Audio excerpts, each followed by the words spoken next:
La técnica de anestesia con flujos bajos realmente no es algo novedoso, sino que es una técnica que ya se venía practicando desde hacía varias décadas. Pero es importante que a la luz del advenimiento de más tecnología y también de más opciones de fármacos, podemos practicar esta estrategia con bastante seguridad y sobre todo con mejores resultados en comparación con la anestesia con flujos tradicionales. El resumen de los puntos que vamos a tocar sería hacer un repaso de algunos aspectos teóricos y prácticos. Posteriormente vamos a concentrarnos en los dos métodos con y sin óxido nitroso y al final un resumen para llevar a casa. A manera de introducción, realmente la técnica de anestesia con flujos bajos no es algo que se viene practicando desde hace poco, sino desde hace ya varias décadas esto se ha implementado. Y eso que tiene más de 70 años de haberse introducido por primera vez utilizando máquinas y circuitos bastante rudimentarios. Hoy en día, con las máquinas más modernas, así como fármacos de mayor versatilidad, con tiempo de inducción y de despertar bastante más corto, es prácticamente, prácticamente no se justifica de que no practiquemos este tipo de estrategias. Pero cuando se implementa por primera vez, nos puede agarrar como desprevenido porque aparece ciertas cosas que con los flujos altos no se da. Por ejemplo, que se puede caer el fuelle, se puede colapsar la bolsa, se puede aparecer mezcla hipóxica.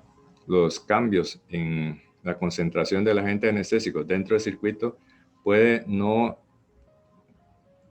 variar de manera tan rápida como quisiéramos.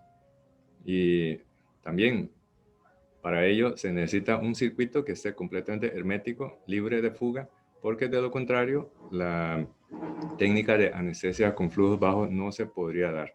Entonces es indispensable que antes de empezar la anestesia, hacer un chequeo y corroborar de que realmente el circuito esté libre de fugas, sobre todo macrofugas, que es fácil de detectar, pero las microfugas también puede echar por la borda la técnica de la anestesia con flujos bajos. Vea que esta estrategia no es algo muy novedoso porque desde 1954 ya se viene practicando la anestesia con flujos bajos por Foldes y colegas. Y en 1974 incluso Virchow bajó aún más el flujo a la mitad, a 0.5 litros por minuto, permitiendo prácticamente un flujo mínimo o flujo casi metabólico. Para entender este concepto de anestesia con flujos bajos, tenemos que comprender el proceso de captación, cómo el organismo capta el oxígeno, el agente anestésico y el óxido nitroso. Para ello nos vamos a concentrar en tres fórmulas. La fórmula de Brody, que es para la captación de oxígeno, la fórmula de Severin-Haus, que es para la captación de óxido nitroso, y la fórmula de Lowe, que es para la captación del agente anestésico. La fórmula de Brody, que es 10 por el peso elevado a la 3 cuartos, indica que aproximadamente para una persona de 70 kilos estaríamos gastando un cuarto de litro, 250 cc de oxígeno cada minuto. Pero esto es un poco complicado porque utilizamos raíz cuadrada 2 veces y el exponente del peso multiplicado 3 veces. Entonces, una alternativa de consumo de oxígeno sería la alternativa de la fórmula de Brody, que es peso por 2.5 más 67.5, esto en mililitros por minuto, que al final nos arroja una cifra muy semejante, muy parecida, de 250 cc, un cuarto de litro cada minuto. La captación de oxígeno es con el transcurso del tiempo de la anestesia se mantiene constante en aproximadamente un cuarto de litro, y esto se mantiene porque es para saciar el metabolismo mitocondrial y es muy poco probable que durante la anestesia ese valor cambie de manera muy dramática. Eso puede reducir discretamente con la hipotermia, aumentar discretamente con el incremento de temperatura, pero generalmente se mantiene bastante constante. Y también cuando nosotros agregamos gases dentro del circuito, no siempre se logra obtener la misma concentración que la concentración de los agentes que sale del flujo de gas fresco, porque existe el proceso de la recirculación que suma los gases exhalados por el paciente más lo que se fuga al exterior, más lo que se adiciona a través del circuito de flujo de gas fresco. Y todo esto aunado al hecho de que el paciente también capta activamente y biotransforma en algún porcentaje los agentes anestésicos. De tal forma que cuando utilizamos la técnica de anestesia con flujos bajos, lo que nosotros medimos en la rama inspiratoria no es lo mismo que lo que medimos en la rama exhalatoria, y tampoco, si pudiéramos meter un catéter a nivel del alvéolo, la concentración no va a ser exactamente idéntica a lo que hay a nivel de circuito. Y si pudiéramos medir la concentración a nivel arterial, esta cifra también va a ser diferente. Y ni qué decir la concentración en sitio de efecto, que sería a nivel del sistema nervioso central. Eso significa que entre menor sea los flujos que nosotros programemos en la máquina de anestesia, mayor va a ser la discrepancia entre lo que sale del flujo de gas fresco con lo que el paciente finalmente va a recibir. Para entender la velocidad con que cambia la concentración dentro del circuito y también dentro de los compartimentos del paciente, nos valemos del concepto de constante de tiempo, que es un valor que determina la velocidad con la que se mezclan los gases frescos con el gas exhalado, y es un proceso que es exponencial. El valor de constante de tiempo se calcula con la fórmula que es igual a volumen de distribución entre el flujo menos la captación. El volumen de distribución sería el circuito interno de la máquina, el circuito externo, más la capacidad residual funcional, que en promedio esto puede rondar entre 6 a 10 litros dependiendo del diseño de la máquina de anestesia y también del tamaño del paciente. El flujo corresponde al flujo de gas fresco y la captación corresponde a la captación por parte del organismo del paciente. Esto tiene que ser así porque cuando tenemos una mezcla previa de gases en el alvéolo, al inspirar y exhalar se va modificando la concentración, pero ese es un proceso que requiere tiempo, de tal manera que para estudiar la cinética de equilibrio utilizamos la estrategia de la fórmula de constante de tiempo, que es el volumen, sería el volumen de distribución, dividido entre el flujo de gas fresco, que sería la velocidad con que entra y sale dentro y afuera de este compartimento. Cuando hablamos de diferentes flujos, podemos hablar del flujo metabólico, que es equivalente a los 250 cc de oxígeno que se capta por minuto, corresponde al flujo mitocondrial, el flujo metabólico. El flujo mínimo es cuando usamos flujo por debajo de 500 cc. El flujo bajo corresponde a 500 a 1000 mililitros por minuto.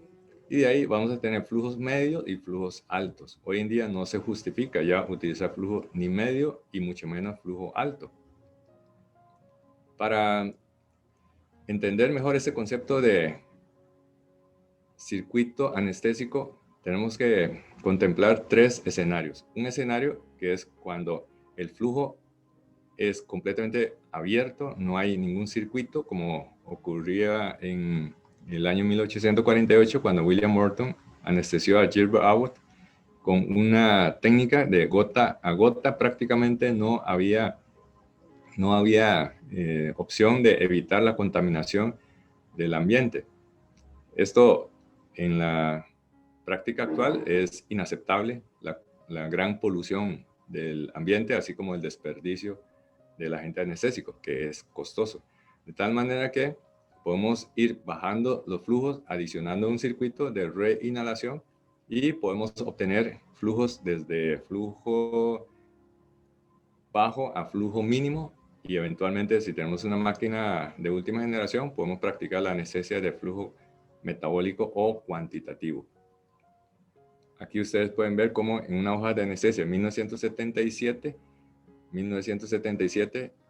hace ya casi medio siglo, hay una nota que dice técnica IB y CSC. CSC significa circuito semicerrado.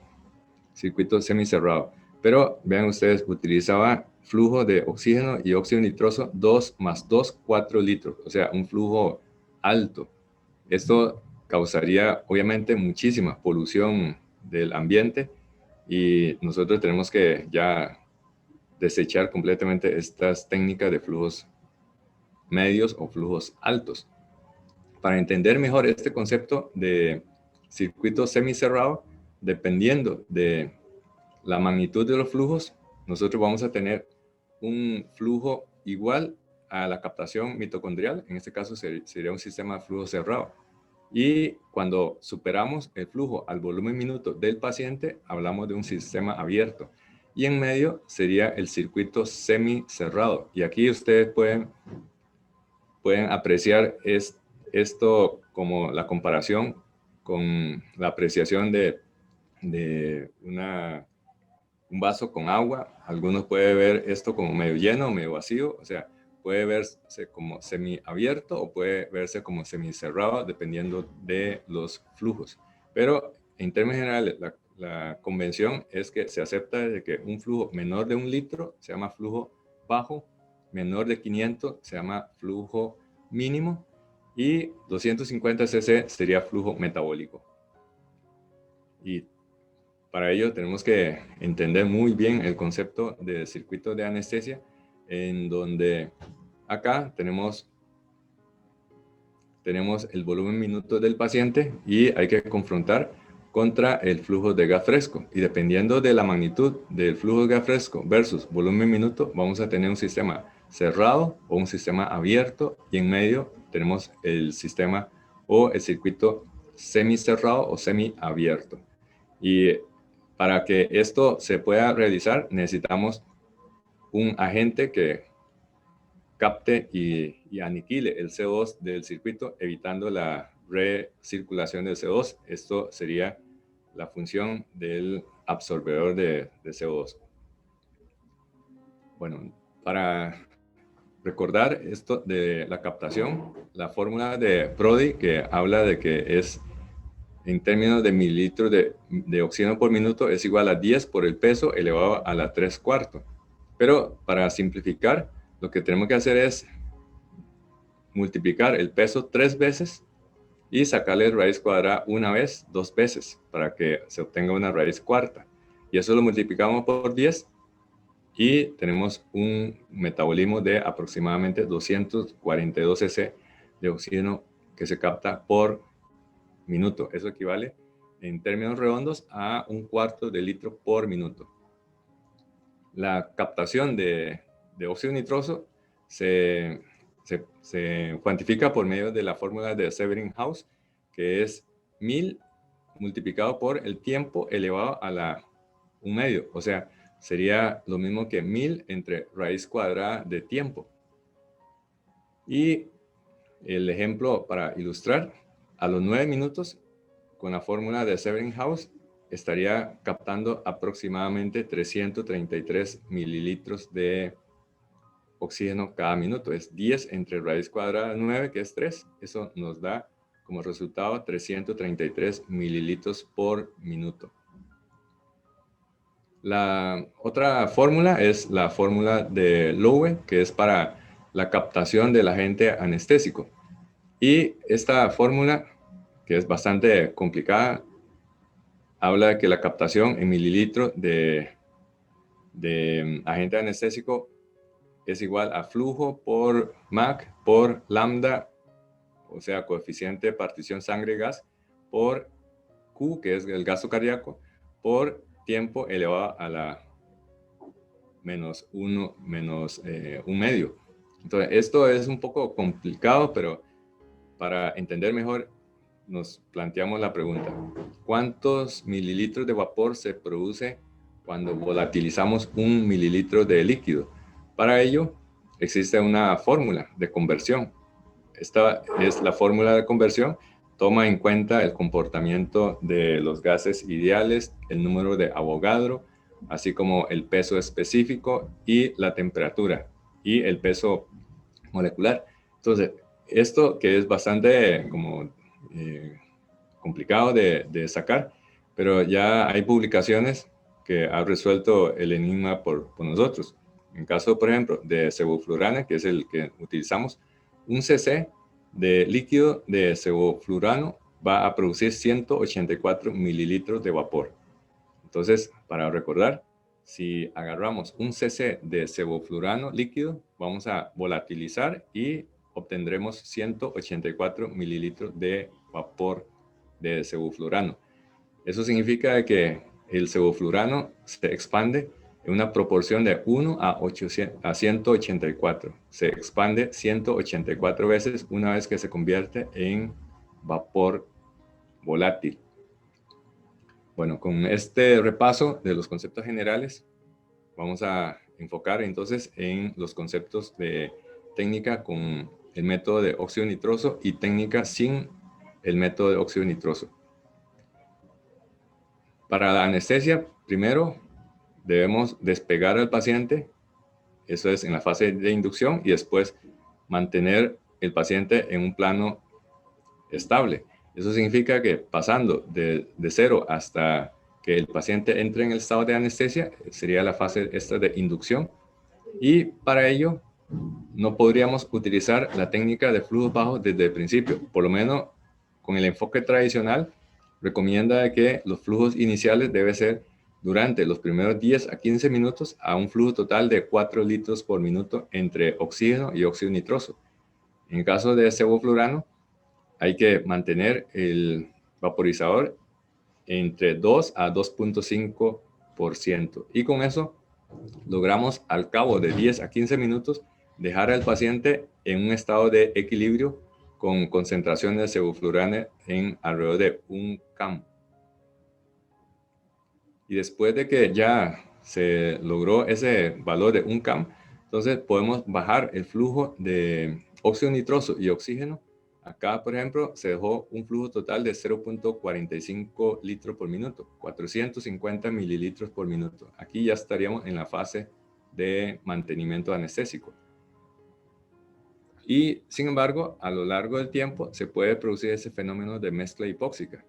Aquí podemos ver cómo a lo largo del tiempo llega un punto en que cae la concentración de oxígeno en el circuito, que aparece mezcla hipóxica. Acá, por ejemplo, vea que la FI y la FE es de 23%.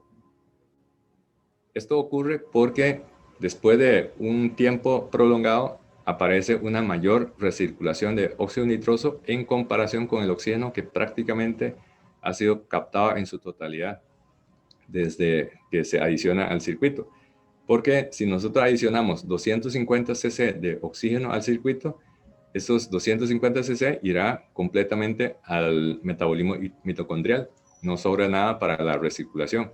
En cambio, el óxido nitroso, que si bien al principio capta mucho, pero con el paso de los minutos deja de captar con esa magnitud, va a ir disminuyendo hasta que a partir de los 16 minutos la captación de óxido nitroso cae por debajo de la captación de oxígeno y consecuentemente sobra mucho óxido nitroso que va a causar la dilución del oxígeno del circuito. Este es el concepto de mezcla hipóxica cuando utilizamos técnica de flujos bajos. Y una manera también muy precoz de detectar de que la técnica de flujos bajos es insuficiente para llenar la captación por parte del organismo es la presencia de un fuelle caído o una bolsa que se colapsa. Porque recordemos que el volumen de la bolsa o del fuelle es igual al flujo de gas fresco menos lo que se capta y también hay que sumarle la fuga. En respiración espontánea se va a demostrar por la presencia de una bolsa que se colapsa. Y en el caso de ventilación controlada sería un fuelle que se cae. Para eso tenemos que utilizar un flujo de gas fresco alto para evitar el concepto de volumen insuficiente dentro del circuito. Y esto es mucho más importante cuando utilizamos la técnica con óxido nitroso, porque según la fórmula de Ebbinghaus, que es 1000 multiplicado por el tiempo elevado a la 1/2, que es lo mismo que 1000 entre raíz cuadrada del tiempo. Eso significa de que si pasamos el primer minuto, vean que pasaría 1 litro de óxido nitroso al paciente. A los 4 minutos pasaría medio litro, a los 9 minutos 333 cc, y a los 16 minutos se igualiza la captación con respecto al oxígeno, 250 cc. Y a partir de ahí va a ir decreciendo conforme pasa el tiempo. Pero esto significa que al principio no podríamos utilizar desde el inicio la técnica de anestesia con flujo bajo, porque los volúmenes son insuficientes para igualizar la magnitud de la captación por parte del paciente. Aquí podemos ver cómo el oxígeno se capta en una tasa constante de 250 cc, pero en el caso del oxígeno se capta, pero en el caso de óxido nitroso cae paulatinamente conforme pasa el tiempo. Inclusive a los 9 minutos la captación de óxido nitroso puede rondar alrededor de unos 570 mililitros por minuto, y eso significa que si dejamos el flujo a 250 cc sería insuficiente para llenar la tasa de captación por parte del paciente, y esa es la razón por la cual hay que utilizar flujos altos desde el principio. Pero también hay que contemplar otro concepto, y ese concepto son las fugas de los gases. Ahora, ¿dónde se puede fugar los gases? Lo más común es a través de un neumotaponamiento insuficiente, tubo endotraqueal, máscara laringea. Pero también cuando se desconecta el circuito, y también los conectores, por ejemplo, del Luer Lock, que a veces se nos olvida poner en el filtro, es el Luer Lock que se conecta la línea de capnografía, y también en un codo, o también en la rosca del vaporizador. A la hora de llenar el vaporizador se nos olvida que hay que socar bien esa rosca y puede tener fuga. Pero también que no se nos olvide revisar muy bien el acople del vaporizador sobre la máquina de anestesia, porque a veces pasa de que no se soca bien y hay fuga. Y lo mismo acá en el sitio donde se hace el rellenado del agente anestésico. Otro sitio de fuga camuflada es el módulo del capnógrafo, porque este módulo, para poder procesar la concentración de los agentes anestésicos, tiene que succionar, y succiona a una tasa nada despreciable, porque esto usted puede objetivar midiendo lo que sale de esta boquilla, que es el sitio de evacuación después de que el módulo ya procesó el gas aspirado del circuito de paciente. Esto usted lo puede cuantificar haciendo este método, que es conectar una extensión de suero con una aguja, y luego usted conecta la aguja a una bolsa de suero. Previamente usted le quita todo el aire, y con cronómetro en mano durante 15 segundos conecta la aguja a esta bolsa, y luego aspira el volumen de gas que está dentro de la bolsa, y se dará cuenta de que en promedio un capnógrafo, un módulo, aspira alrededor de 190 cc de gas por minuto, que no es nada despreciable. Eso significa de que si no le damos esta cuota de flujo aunado a la captación metabólica, podríamos tener el fenómeno de volumen insuficiente en el circuito. Pero el problema de utilizar esta estrategia de flujos altos al principio durante 10 a 15 minutos es que echamos por la borda el espíritu de la técnica de anestesia de flujos bajos. ¿Por qué? Porque lo que queremos es contaminar lo menos posible el medio ambiente, disminuir el gasto de agente anestésico, y sobre todo para nosotros la protección de nuestra salud ocupacional. A manera de ilustración, el organismo NIOSH, que es la entidad que regula la salud ocupacional en Estados Unidos, recomienda de que la concentración de agente anestésico en quirófano no debería superar las 2 partes por millón. Pero nuestro olfato es imposible, no tiene la capacidad para detectar esas 2 partes por millón. El umbral para detección de nuestro olfato sería 125 partes por millón. Eso significa que si usted olió la presencia de sevoflurane, la concentración en el ambiente está casi 100 veces mayor que el umbral de seguridad recomendado por la NIOSH. Por ende, debemos buscar una opción que es mantener el flujo bajo durante toda la anestesia. ¿Cómo lo hacemos? Al puro principio, debemos abrir el vaporizador al 8%, siempre con flujos bajos de 1 litro o medio litro, y manteniendo este flujo tan bajo, pero con un vaporizador en su máxima capacidad de volatilización, tendríamos una masa suficiente de sevoflurane para empatar la captación y saturar el circuito. Acá, por ejemplo, se está utilizando un flujo total de medio litro. Esta fue una combinación de aire con oxígeno, pero en el caso de la técnica con óxido nitroso, sería óxido nitroso 0.2 litros, oxígeno 0.3 litros por minuto. Pero también es importante entender la profundidad de la anestesia. Esto es el concepto de mantener este dial al 8% a un flujo total de 0.5 litros por minuto. Esto nos va a permitir obtener 1.3 veces el valor de CAM a los 9 minutos. Eso significa de que los 10 minutos iniciales de flujo alto que recomienda la técnica tradicional, podemos obviar utilizando esta opción que consiste en dejar el vaporizador al 8%, manteniendo flujo bajo o mínimo durante aproximadamente 9 minutos, y cuando llega a 2.6%, o sea, 1.3 veces el valor de CAM, bajamos el porcentaje de dial a alrededor de 3.5% para mantener el paciente en una anestesia con profundidad adecuada. Aquí ustedes pueden ver, desde que se inicia hasta que se logra llegar a 1.3 veces el valor de CAM, estamos hablando de un tiempo de aproximadamente unos 9 minutos.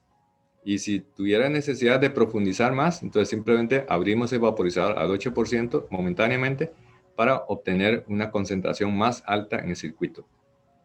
Entonces, este es el punto en el que a los 9 minutos vamos a alcanzar 1.3 veces el valor CAM, lo cual equivale a sevoflurane en una concentración de 2.6%.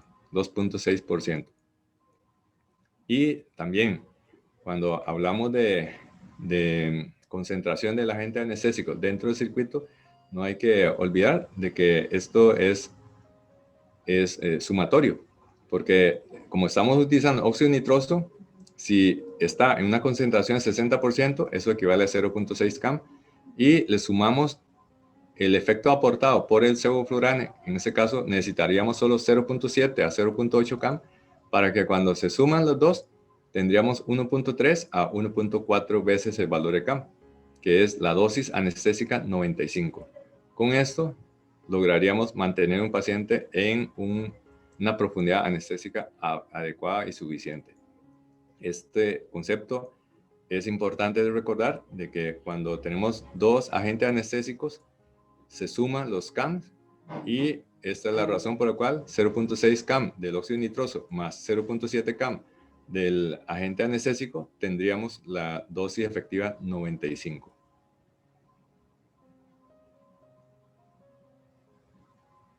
Después de que ya despegamos, entonces tenemos que mantener el paciente en profundidad anestésica de sostén de equilibrio. Para eso, tenemos que mantener esos flujos bajos y con un vaporizador ligeramente superior en el dial al 2%. Generalmente, para mantener el agente anestésico en una concentración de 2% dentro del circuito, necesitaríamos dejar el dial en alrededor de 3.2%. Pero nos damos cuenta de que conforme pasa el tiempo, generalmente a los 45 a 60 minutos, aparece una alarma de mezcla hipóxica. Esto es porque el oxígeno se capta a una tasa fija de 250 cc, pero el óxido nitroso no se metaboliza, sino que recircula y diluye el oxígeno. Esa es la razón por la cual después de unos 45 a 60 minutos aparece la alarma de mezcla hipóxica. Para evitar eso, podemos hacer el siguiente truco. Para mantener la FiO2 en un límite por encima de la mezcla hipóxica, del umbral para evitar la mezcla hipóxica, podemos utilizar en anestesia con flujos bajos una FiO2 relativa de 40 a 50%. Pero si utilizamos flujo mínimo, tendríamos que mantener una FiO2 relativa entre 50 a 60%.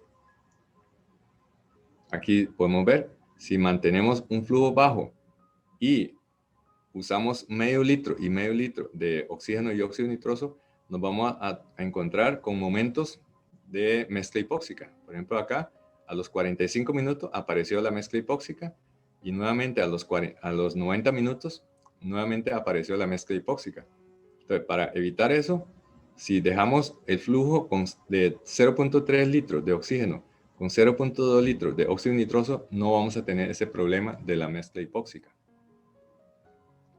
Si queremos que el paciente se superficialice o se profundice de forma rápida, podemos utilizar dos estrategias: aumentar el flujo de gas fresco y acortar el valor de constante de tiempo. Si aumentamos el flujo de gas fresco, entonces convertimos un circuito lento en un circuito rápido. Así vamos a poder modificar muy rápidamente la concentración del agente anestésico dentro del circuito. Pero también, si hacemos esto, se echa por la borda la técnica de anestesia de flujos bajos, porque si subimos el flujo de gas fresco, vamos a botar mucho hacia la atmósfera.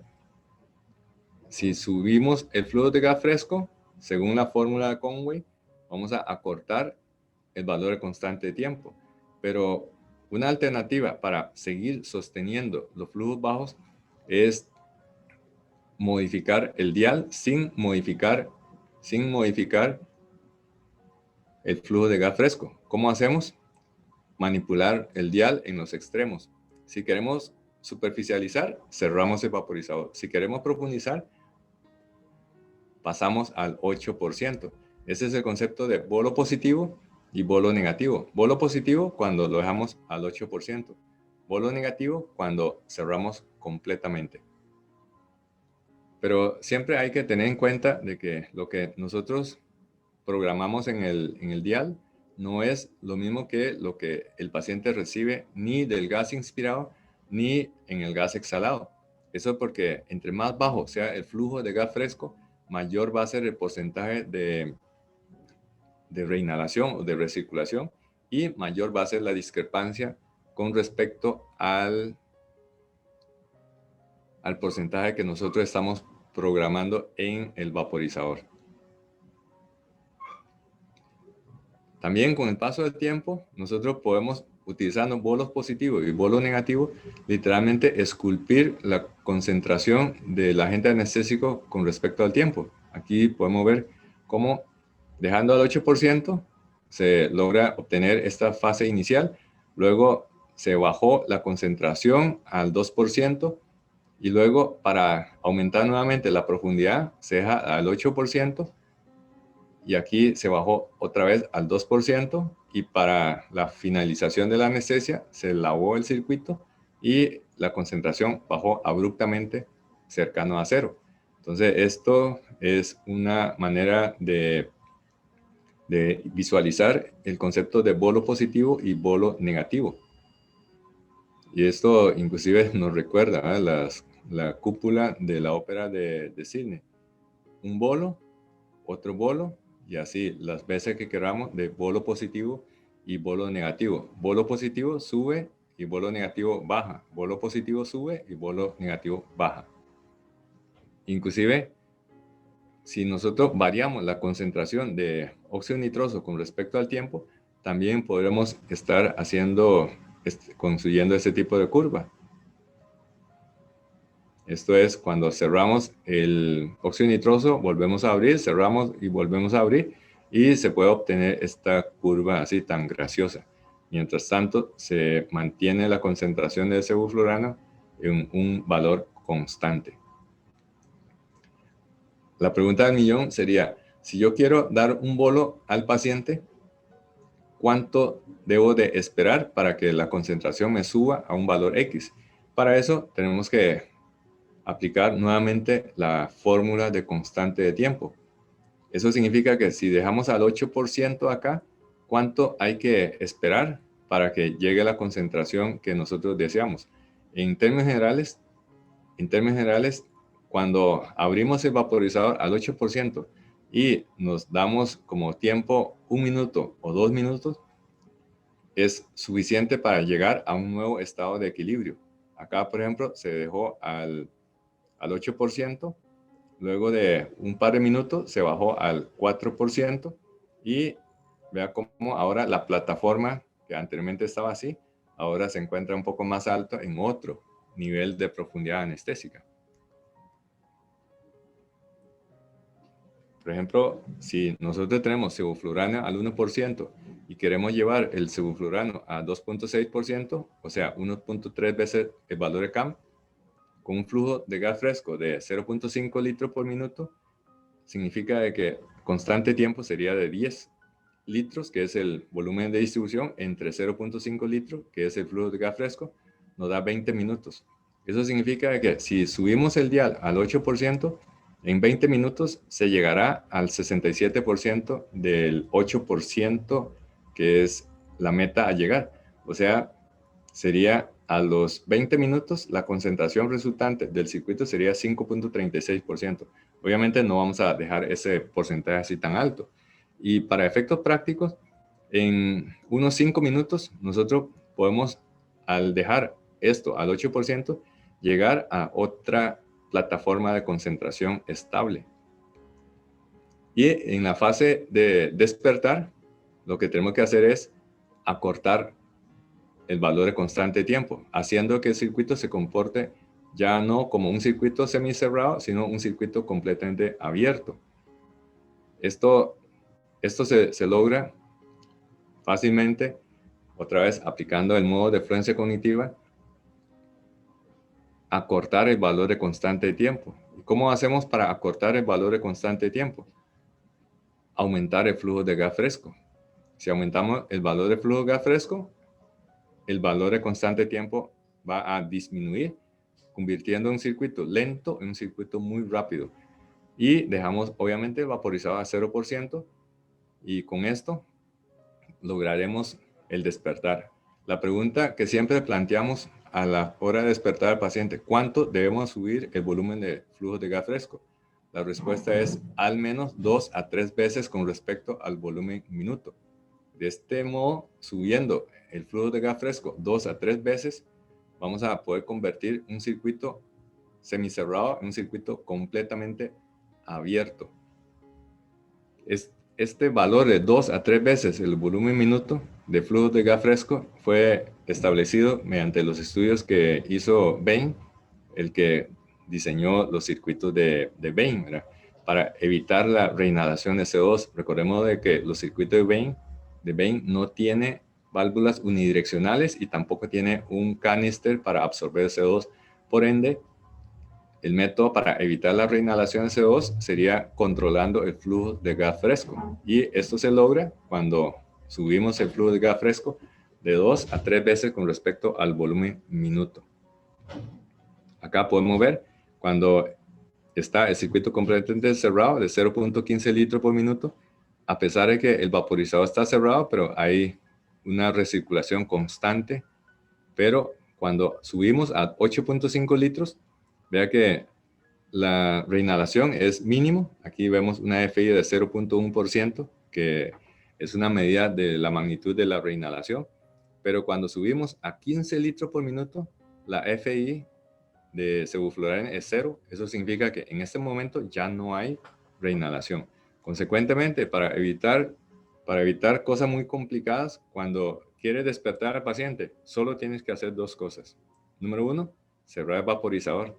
Y número dos, subir el flujo de gas fresco a un total de 15 litros por minuto.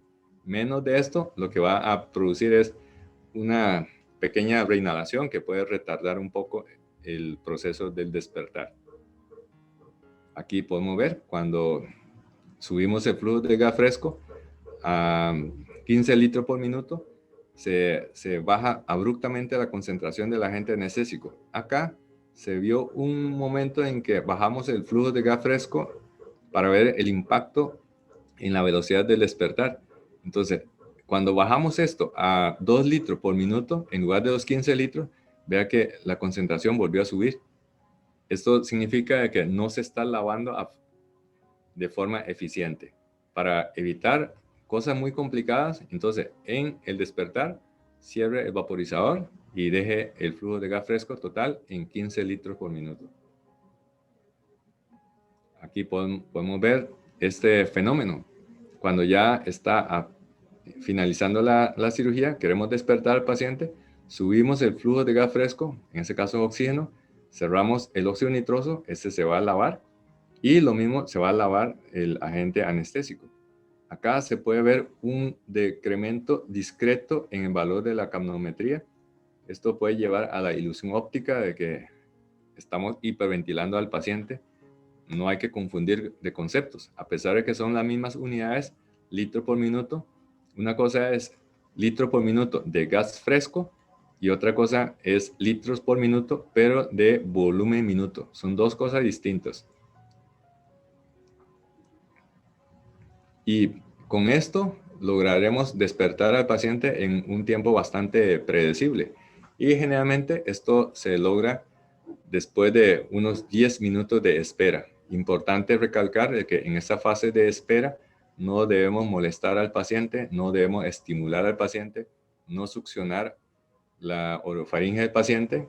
Si hay muchas secreciones, hay que aspirar eso antes de cerrar el vaporizador para evitar una respuesta paradójica que es como respuesta refleja a un estímulo orofaringeo, va a haber una salivación refleja.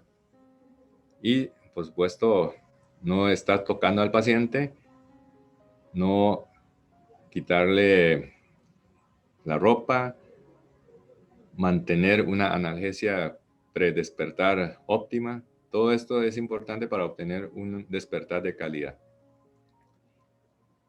Finalmente, y es muy rápido, el método sin óxido nitroso. Este es mucho más sencillo porque no estamos adicionando un gas y como el óxido nitroso y consecuentemente nos obviamos de la fórmula de Severin-Haus. Consiste en lo siguiente: utilizamos una mezcla de oxígeno y aire.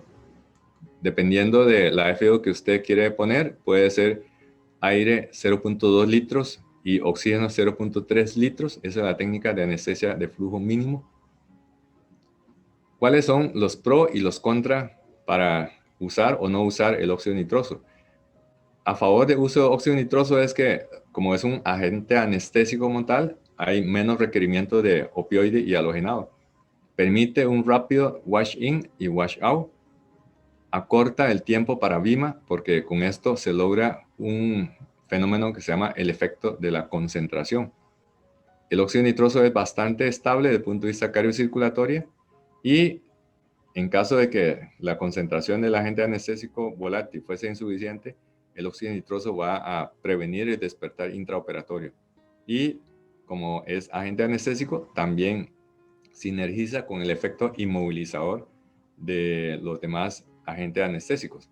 El problema con el óxido nitroso es que puede difundir a los sitios donde hay burbujas de gases. Por ejemplo, en un paciente con obstrucción intestinal puede causar distensión abdominal. Aumenta el volumen de este gas en cavidad cerrada. Eso es especialmente importante en cirugía de oído medio y en el caso de neurocirugía. Eventualmente puede aumentar la presión intracraneal. Ese fenómeno ocurre cuando se cierra el cráneo. Y cuando se utiliza en tiempo muy prolongado puede causar deficiencia de vitamina B12. Entonces, muchas de las cosas a favor y en contra óxido nitroso realmente no tienen mucho fundamento de la óptica de medicina basada en evidencia. Pero esas son como discusiones bizantinas y se convierte luego más bien en una decisión basada en qué tan cómodo se siente usted utilizando o no utilizando óxido nitroso. Con la técnica de anestesia con flujos bajos sin óxido nitroso, nos obviamos de la fórmula Ebbinghaus y nos concentramos únicamente en la captación de oxígeno, que es constante, y la captación del agente anestésico, que decrece con respecto al tiempo. Hay que implementar una analgesia potente en el intraoperatorio, porque como no estamos utilizando óxido nitroso, entonces nos está faltando un agente analgésico adicional al agente halogenado. Por ende, hay que ser un poco más gentil con el uso de opioides, con el fentanilo. Y lo mismo acá. Al principio, usar flujos altos, pero después podemos ir bajando hasta alcanzar una FIO de equilibrio entre 35 a 40%. Pero a partir de los 10 minutos, nosotros podemos también bajar el flujo a 0.5 litros por minuto.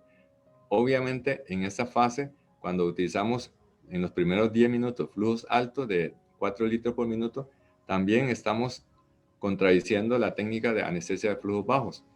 Consecuentemente, para saltar eso, usamos la estrategia del bolo de 8%, con flujo bajo desde el puro inicio de la anestesia general. Después de la intubación endotraqueal, dejamos el flujo total en flujo bajo, dejamos el vaporizador al 8%, mantenemos así hasta que llegue a 1.3 veces el valor de CAM, y a partir de ahí bajamos el vaporizador a alrededor de 3 a 3.2% para mantener una concentración de sevoflurane en circuito en alrededor de un 2%.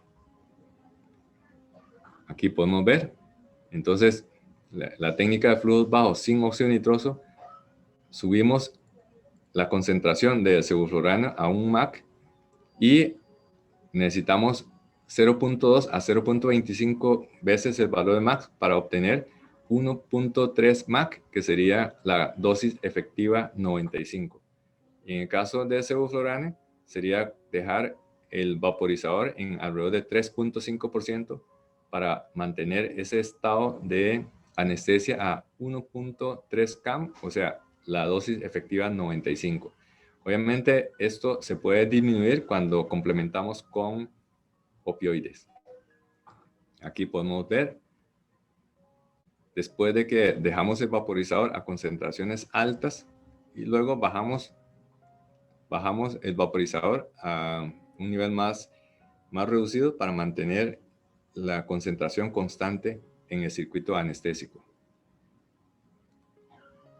En términos generales, entonces, de forma práctica, abrimos el oxígeno a 0.3 litros y el aire a 0.2 litros por minuto. Con esta mezcla, evitamos la aparición de la mezcla hipóxica, inclusive con anestesia de más de 2 horas de duración, porque así la FIO nunca va a bajar por debajo de 40%. Y si bajamos este flujo a 0.5 litros por minuto y queremos llegar a veces a los bolos altos, entonces podemos momentáneamente dejar el sevoflurane no al 8%, sino al 5% para lograr saturar de forma rápida, pero no tan violenta, el circuito anestésico. Pero para eso siempre hay que estar atento a la medición de los gases dentro del circuito. Y para el despertar, recordemos de que como no hay óxido nitroso, no se debe cerrar el agente halogenado los 10 minutos antes del fin de la cirugía, como sí podríamos tener el lujo de hacer con la anestesia con óxido nitroso, porque el óxido nitroso continúa manteniendo la anestesia, cosa que no sucede si utilizamos la técnica de oxígeno-aire. Así es que hay que cerrar el vaporizador solo cuando el cirujano terminó de poner el último punto y en algunos casos hasta que la enfermera haya terminado de colocar los apósitos. Eso es especialmente importante en pacientes, por ejemplo, de neurocirugía. Imagínense que cuando usted cierra tempranamente el agente anestésico, el paciente se superficializa, mientras tanto agarran la cabeza del paciente y le empieza a poner turbante, haciendo que el tubo entre y sale, estimula al paciente, este hace pujo y puede suceder un accidente. Bueno, para terminar, ¿cuáles son los mensajes para llevar a casa con respecto al tema de anestesia con flujos bajos? Se trata de una técnica con gran cantidad de ventajas y pocas situaciones de contraindicación. Tal vez acá podemos mencionar como situación de contraindicación un paciente con una cetoacidosis. Se supone que la eliminación de los cuerpos cetónicos volátiles tiene que hacerse a través de la vía respiratoria. Y si utilizamos técnicas de anestesia con flujos bajos, como no se elimina tanto el agente anestésico, tampoco se va a poder eliminar los cuerpos cetónicos. Pero es una situación bastante inusual, una anestesia a un paciente con un estado de descompensación cetoacidótica. Se necesita conocimiento muy precisos de farmacocinética y dinamia de los gases anestésicos en el circuito respiratorio, así como en el organismo del paciente. Siempre hay que tener en cuenta el concepto de constante de tiempo. Y hay pro y hay contra. Cuando utilizamos la técnica de anestesia con flujos bajos, consumimos menos halogenado, menos óxido nitroso, y si usted utiliza la técnica sin óxido nitroso, esto ni siquiera se contempla. Menor consumo de oxígeno, menos pérdida de calor y humedad, y esto va a traducir en menos polución ambiental, así como ahorro de dinero. Por el otro lado, la desventaja es que con el flujo bajo vamos a tener un valor de constante de tiempo más prolongado y eventualmente más consumo de absorbente de CO2, pero en comparación del absorbente versus el costo del agente como el sevoflurane, sale mucho más rentable un poco más de gasto en el absorbente que un ahorro en cuanto a consumo de sevoflurano.